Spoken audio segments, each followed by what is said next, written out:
Bonjour à tous, bienvenue dans Cult and Click pour une nouvelle vidéo, une critique du film événement Netflix The Grey Man avec Ryan Gosling et Chris Evans, le film des frères Russo. Et c'est en ça aussi un événement puisque c'est les mecs qui ont notamment pondu Avengers, Infinity War et Endgame, le film le plus cher de l'histoire de Netflix.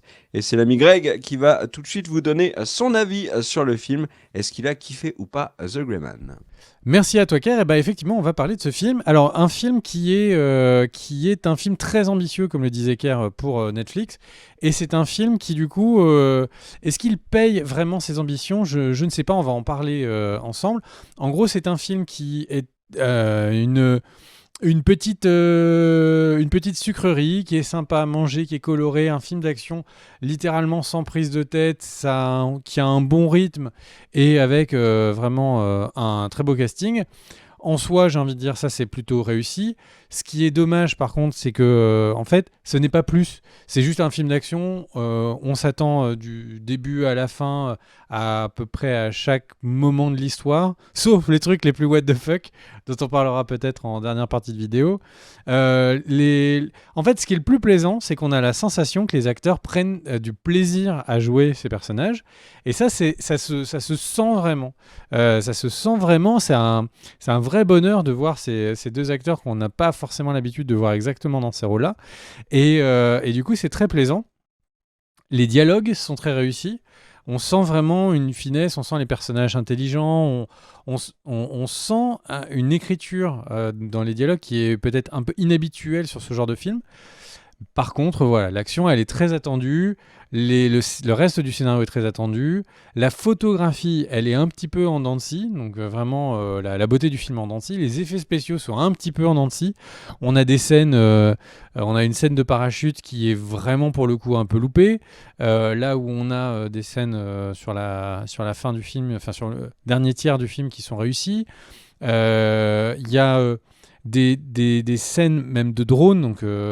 Donc le film est dans cette mouvance de ces nouveaux films d'action qui sont avec des scènes de drone qui vont très vite pour aller directement à l'action et qui se mélangent avec des plans steadicam pour avoir vraiment des effets volés. Donc ça fait vraiment penser à Ambulance qui est sorti il n'y a pas si longtemps que ça. Et là aussi, il y a des plans de drone qui sont presque loupés, où on voit un tremblement, un flottement, et on se dit, mais comment ce plan peut être dans le film? Et après, il y a des scènes qui sont très réussies. Ce qui est marrant, c'est qu'il y a un plan où un drone passe à côté d'un hôpital, et on voit quelqu'un se jeter. Et je pense vraiment que c'est quelqu'un qui a eu peur du drone qui passait trop proche de lui. Donc le drone a l'air d'avoir été une sacrée aventure au tournage. Mais voilà, un film qui, en fait, serait sorti en salle. On serait allé le voir pour le casting.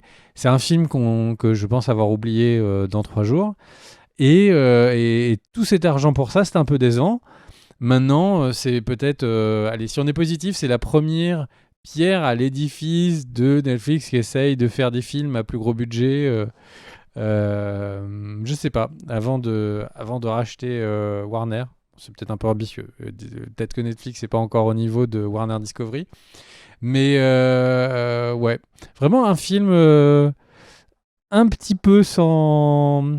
Il laisse pas vraiment de goût derrière. C'est vraiment un film qui est un petit peu insipide, mais dont le casting, dont les acteurs, dont les scénarios font que ça reste un bon moment de cinéma à la maison. T'en as pensé quoi, Kerr, avant qu'on passe sur la partie spoil?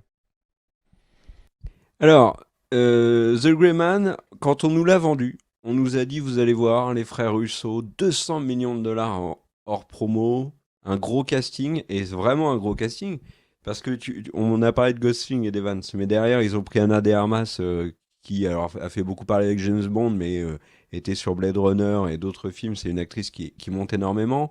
Jessica Henwick, c'est pareil. On a le héros de Bridgerton, là, Régé Jean Page.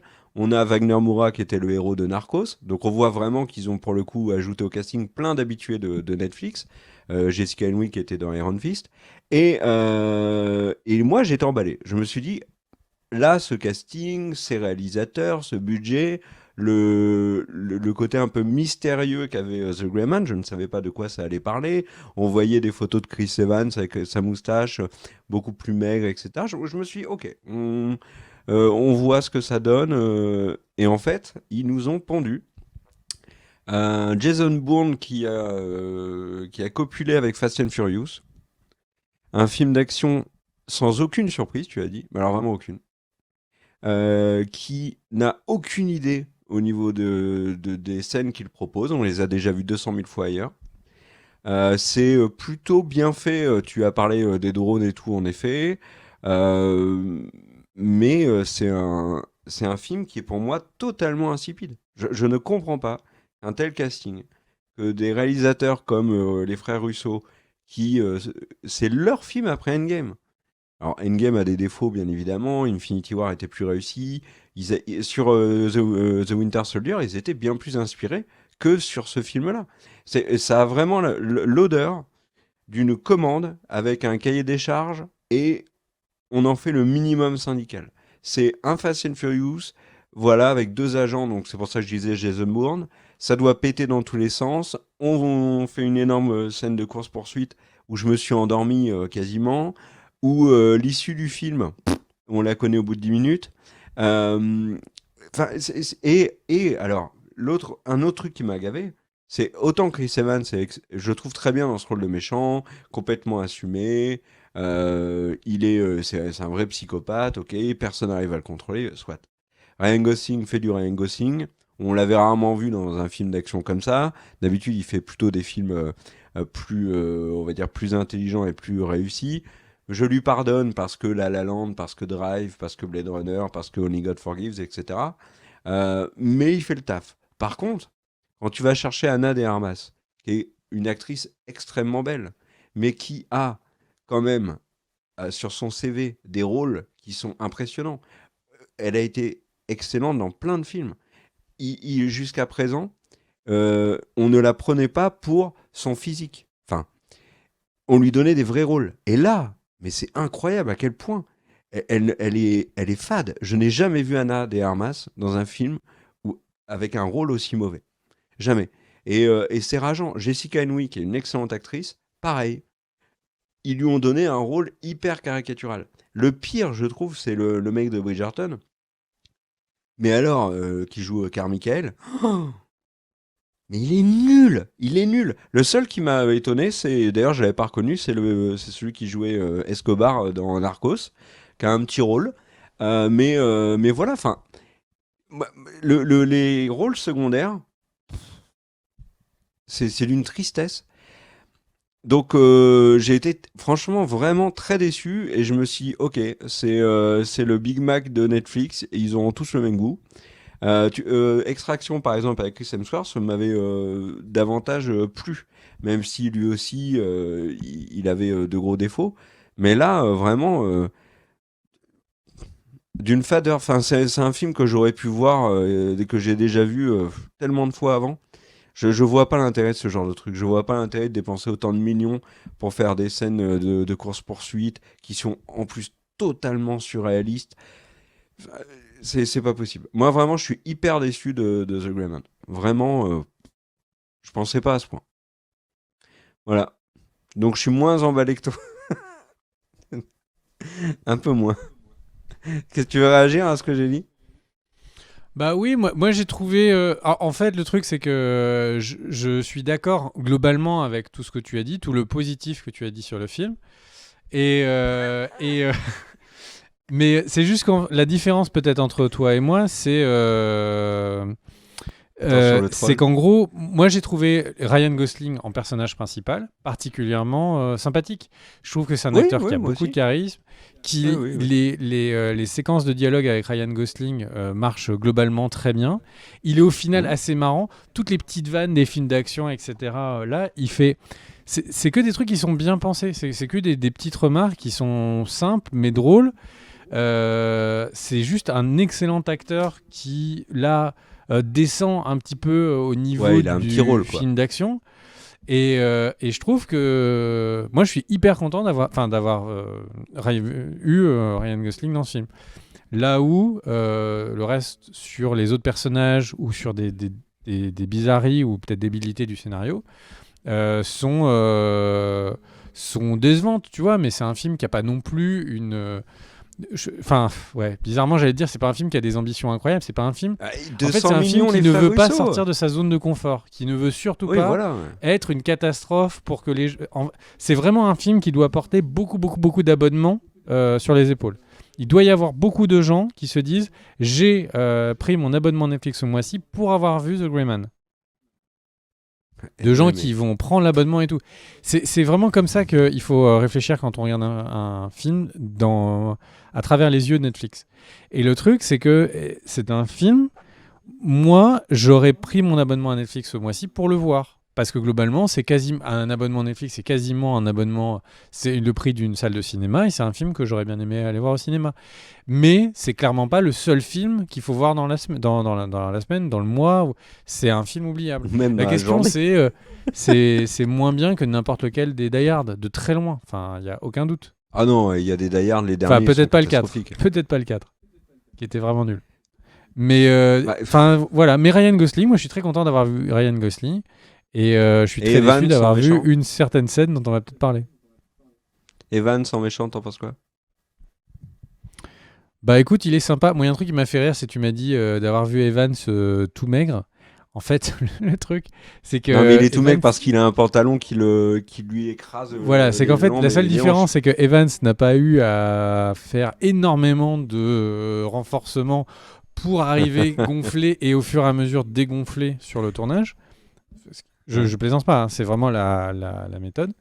Et le truc, et l'autre point, c'est qu'en fait, effectivement, il n'a pas des vêtements où ils font exprès de lui rembourrer son costume. Mais enfin bref, et donc du coup, voilà, c'est juste que c'est lui en être humain normal. Et c'est marrant que tu dis ça. Et écoute, pour le coup, j'ai trouvé que Chris Evans était un peu oubliable.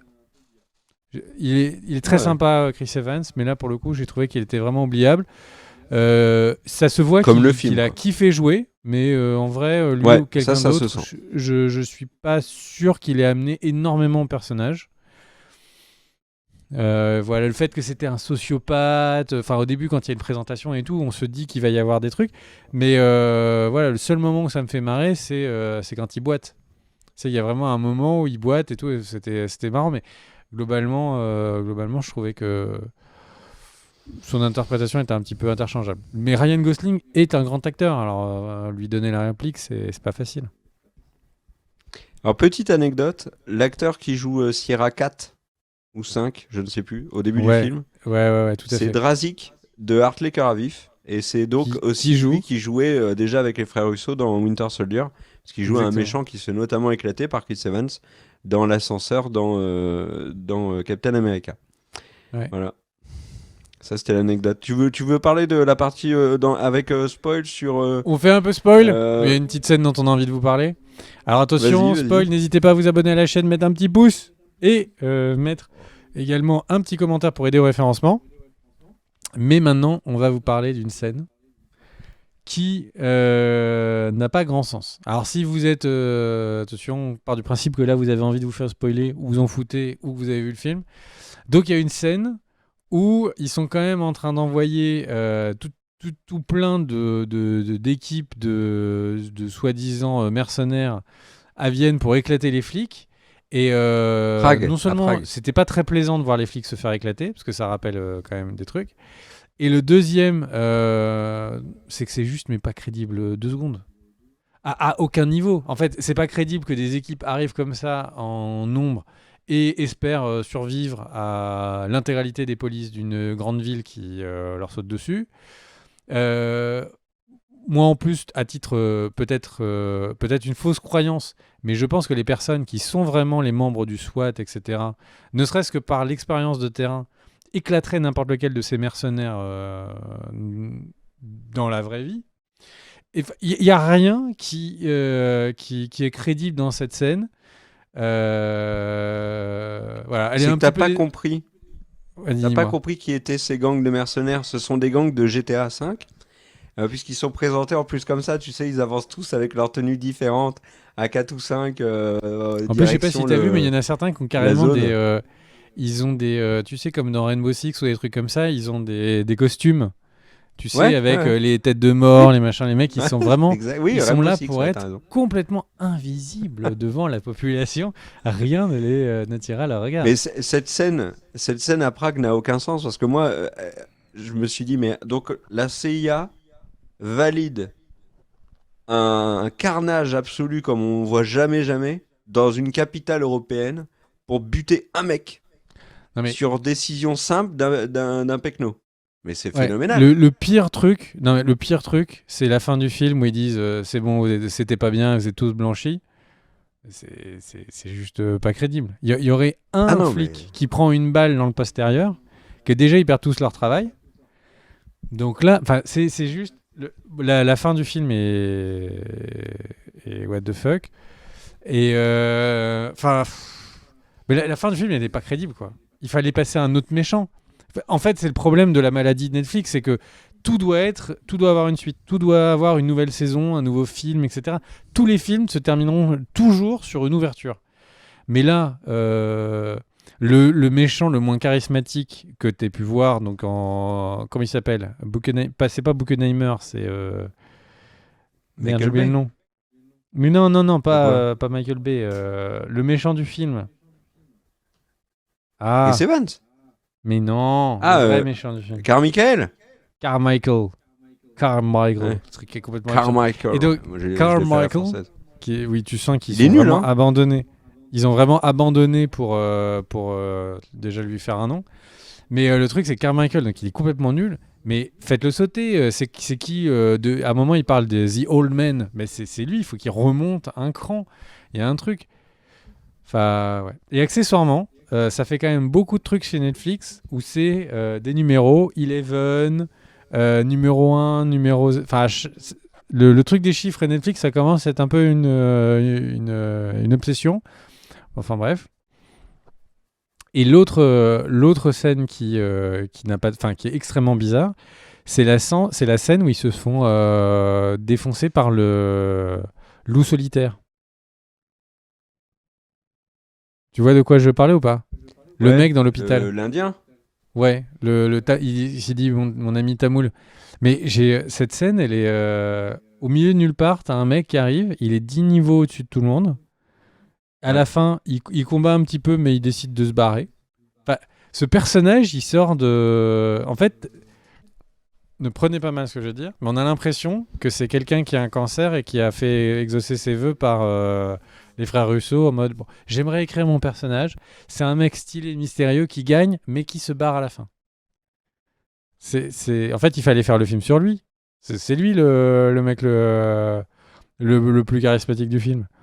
Et Alors, le. c'est une grande star indienne, hein. Bah oui, bah très bien. Je Faut pense faire que des c'est films. pour ça qu'il apparaît de nulle part et que il lui donne un rôle ultra badass. Mais ouais, non, c'est étrange. Enfin bref. Donc voilà, donc ces moments-là sont vraiment what the fuck. What the fuck. Et le truc, c'est que la scène du parachute, où ça passe en 3D, c'est hyper loupé. Je m'en rappelle même pas de cette scène-là. Mais tu sais, Tellement elle m'a pas quand il se marqué. fait attaquer dans l'avion, qu'il saute et que là, ils se mettent des pains, etc. avec le parachute, cette scène qui est complètement en 3D, c'est complètement loupé. Là Ah où oui, le en train effet. est plutôt réussi. Si tu peux mettre cette image, Daniel. Le train est plutôt, effectivement, lui, il est bien fait. Alors après, c'est voilà, plus ou moins crédible, vous en tirez. Mais c'est les effets. Enfin, vraiment, le film a des effets spéciaux qui sont vraiment en dents de scie, quoi. On sent que c'est, à Ouais. mon avis, peut-être pas les mêmes boîtes qui ont bossé sur toutes les parties du film. En tout cas, tu vois, j'étais pas confiant, hypé ou autre par les frères Russo. Mais là, ils m'ont quand même bien vacciné. Là, il va falloir sortir de vrais arguments. Et tu sais qu'au Comic-Con, C'est pas vrai, parce Marvel que a il y a annoncé un qu'il n'y avait truc, pas c'est que ce de... film va être vu incroyablement. Mais on C'est-à-dire que s'en la fout, il est nul. facilité.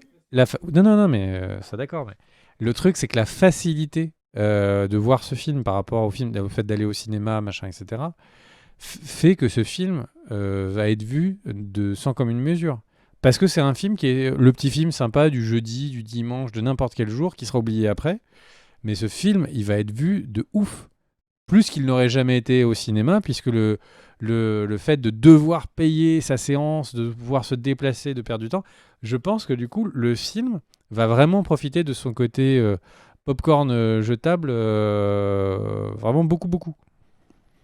Oui, non, mais je suis d'accord avec toi, mais c'est parce que moi, ce que je voulais dire, c'était que je reviens sur les frères Russo. Là, ils m'ont déçu. Et après avoir vu The Grey Man, il y a eu le Comic-Con avec les annonces de Marvel. Et Kevin Feige a dit qu'il n'y avait pas, pour l'instant, de projet d'un retour des frères Russo sur les films Marvel. Et que ce n'était pas eux qui allaient faire les 2 prochains Avengers. J'étais content, moi. Franchement, j'étais content. Que ce soit Mais ils pas eux, étaient bien, allez, qu'est-ce que tu c'est très bien. racontes? Sur un mauvais film, tu Mais mets sur le oui, oui. bûcher des réalisateurs. Les Non, pas du Avengers, tout, ils étaient mais bien. Enfin, les Endgame. Mais peu m'importe, on leur a donné 200 millions. Ils ont teasé, en plus, ils ont teasé le fait qu'il y en avait marre du ciné, que les plateformes c'était très bien, il fallait arrêter la guerre entre les deux, nanani naner. C'est pas possible. Et quelques jours après avoir teasé ça, ils nous sortent un truc qui est franchement très décevant, qui s'est fait démonter par la critique. Enfin, non, moi je suis vachement déçu. Là, ils n'ont eu aucune idée, aucune ambition sur ce film alors qu'ils avaient un budget incroyable. Mais moi, j'ai l'impression que tu vois, Netflix est au ciné, ils donnent 300 balles au chef pour leur faire un plat de ouf, et le chef arrive avec une soupe au vermicelle. C'est un petit peu ce qu'ont fait les frères Russo avec The Grey Man. Il y a aucune idée, il y a rien, y a rien. C'est Non, du mais déjà vu, du ça déjà reste vu. des œuvres ça reste des œuvres artistiques. Prends des guillemets sur le truc, mais ça reste des œuvres artistiques. Les frères Russo, ils ont fait les Community, ils ont fait les Endgame. Enfin, ils ont prouvé qu'ils étaient capables de faire du excellentissime. Ils ont un film qui est médiocre. Bon, ok, on va pas les brûler en disant je vais plus jamais les voir. J'ai Ah, pas dit que t'exagères. je voulais les bouler, que je voulais plus jamais les voir. J'ai dit que là, pour le coup, après Greyman qui m'a vraiment déçu, ne pas les savoir sur les Avengers, eh ben, étonnamment, ça m'a fait plaisir. Alors que si tu m'avais demandé qui je voulais sur les Avengers suivants, je t'aurais dit probablement les frères Russo. Voilà, c'est tout. Eh bien, ok, très bien. Tu veux vraiment les rendre tristes. Et je suis tellement en colère contre les frères Russo que j'ai jeté tous mes livres de Jean-Jacques Rousseau. Ça va beaucoup trop loin.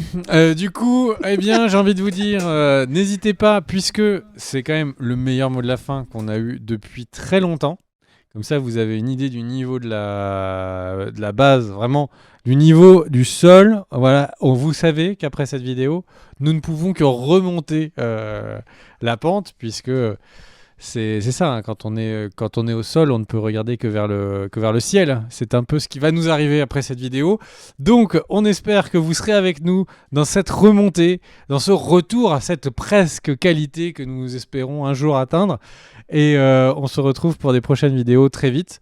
Merci à vous d'avoir regardé la vidéo jusqu'à Et présent. cœur sur les tipeurs, qui nous Cœur aident sur les beaucoup. tipeurs.